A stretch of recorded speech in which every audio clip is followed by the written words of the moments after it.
In 399 BC, a 70-year-old man stood before a jury of 500 Athenian citizens and refused to stop asking questions.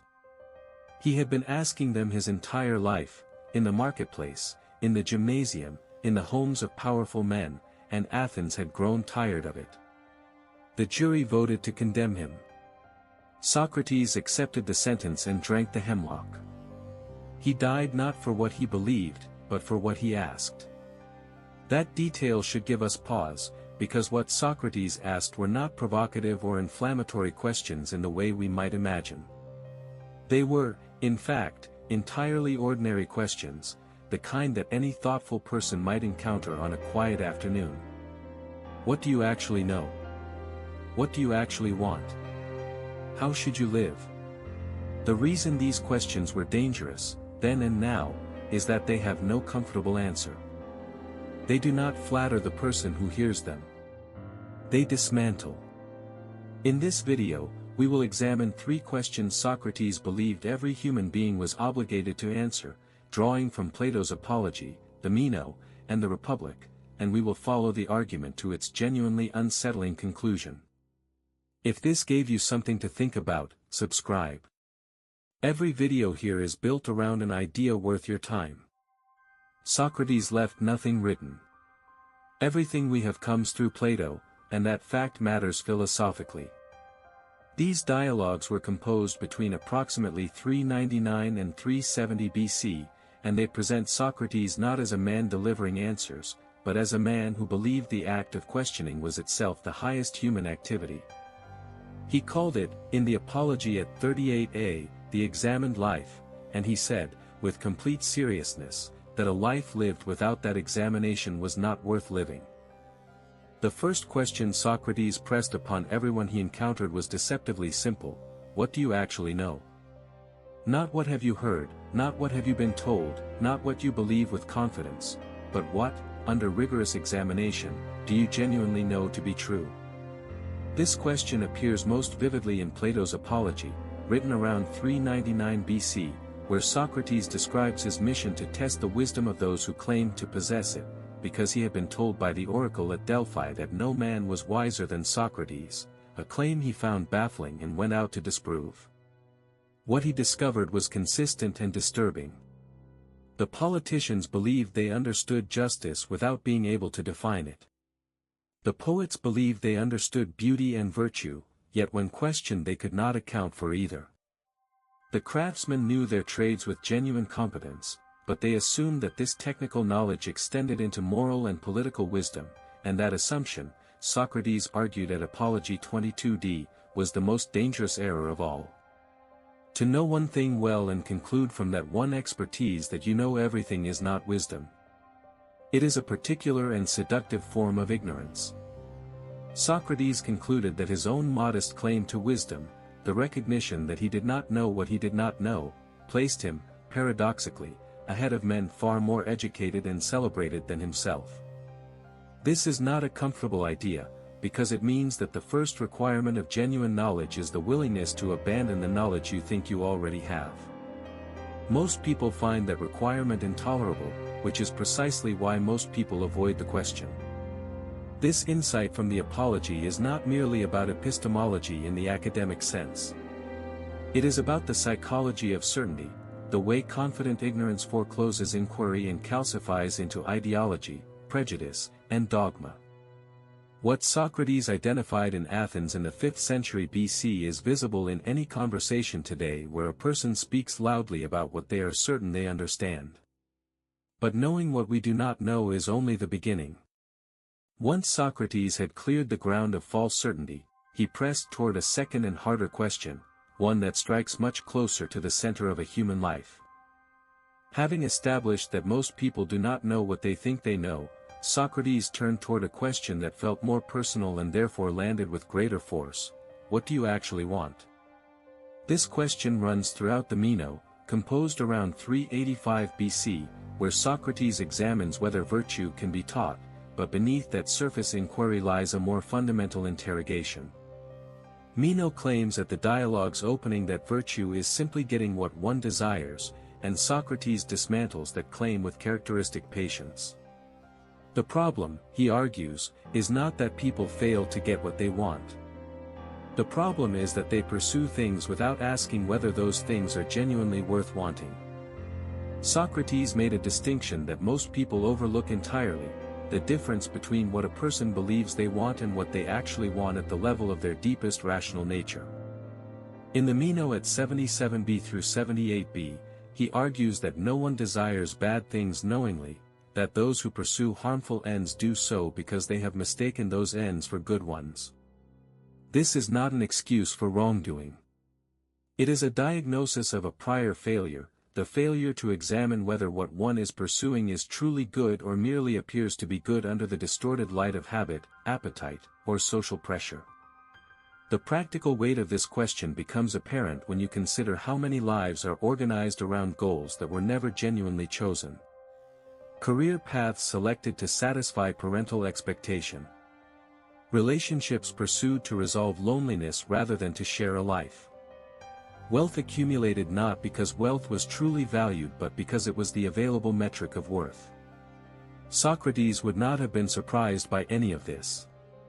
He saw it constantly in Athens, men of great energy and ambition who had never once paused to ask whether the thing they were working so hard to obtain was actually the thing they needed. This second question is more dangerous than the first because it requires not just intellectual humility but genuine self-knowledge, and genuine self-knowledge is painful. It reveals desires that are petty, inherited, or contradictory. It reveals the gap between who we present ourselves as and what we are actually organizing our days around.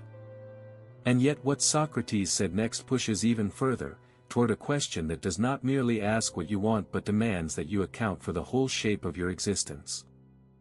The third question is the one Socrates considered most fundamental, because it contains the other two and goes beyond them.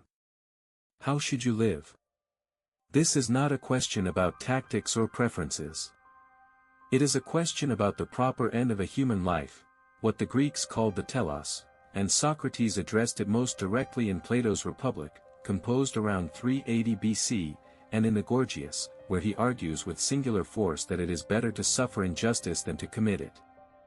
That claim is radical precisely because it subordinates every practical consideration, comfort, safety, reputation, even survival, to the question of moral integrity. In the Republic at 352d through 354a, Socrates argues that the soul, like the body, has a proper function, and that a soul fulfilling its function well is a soul living justly and wisely. This is not a metaphor. Socrates meant it as a literal claim about human nature, that the person who lives unjustly is not merely morally defective but is in a profound sense living against the grain of what they are. A carpenter who refuses to use his tools correctly is not simply making bad furniture. He is failing to be a carpenter. Similarly, a human being who refuses to examine how to live is not simply making poor choices. They are failing to be fully human. The question of how to live was not, for Socrates, a question with a simple answer. He was famously resistant to offering doctrines, preferred positions, or systematic prescriptions. What he insisted upon was the necessity of the question itself, the ongoing, never completed labor of examining one's life against standards that cannot be derived from convention, custom, or the approval of the crowd. In the Apology at 38a, he states this with the precision that has made the line survive 24 centuries: the unexamined life is not worth living for a human being.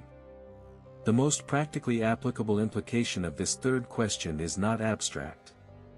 It means that the quality of a human life is not determined by what happens to it but by the quality of reflection brought to it, which means that philosophy, for Socrates, was not an academic discipline or a leisure pursuit for the educated.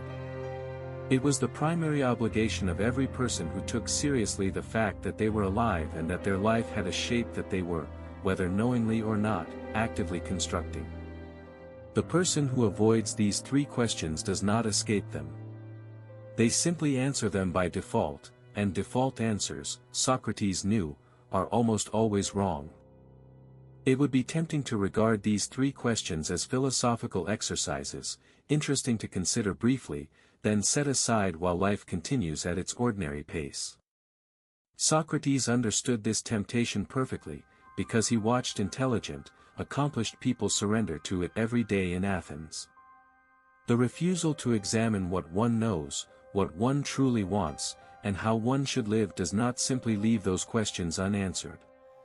It transfers the answering to forces outside the self, to social convention, to biological appetite, to the ambient noise of cultural expectation, and those forces, Socrates argued, are entirely indifferent to whether your life goes well.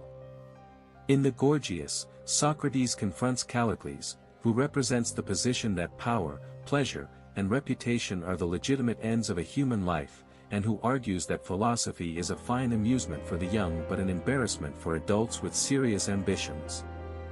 Socrates responds not with contempt but with a question that has lost none of its force across 24 centuries: if you have not examined whether power, pleasure, and reputation are genuinely good, on what basis are you pursuing them? Callicles cannot answer, because the answer would require precisely the kind of examination he has rejected. The refusal to inquire is not a neutral position. It is, in Socratic terms, a form of self-abandonment. The cost of this abandonment is not always visible immediately. It accumulates. The person who has never seriously asked what they know discovers, at a moment of crisis, that their certainties dissolve.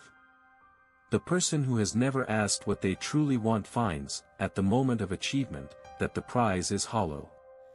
The person who has never asked how to live arrives at the end of a life shaped by other people's answers to that question, wondering where their own went. These are not hypothetical misfortunes. Socrates saw them clearly in Athens, and they are entirely recognizable in the present day. The method Socrates offered against this, the elenchus, the practice of rigorous self-questioning, requires nothing external.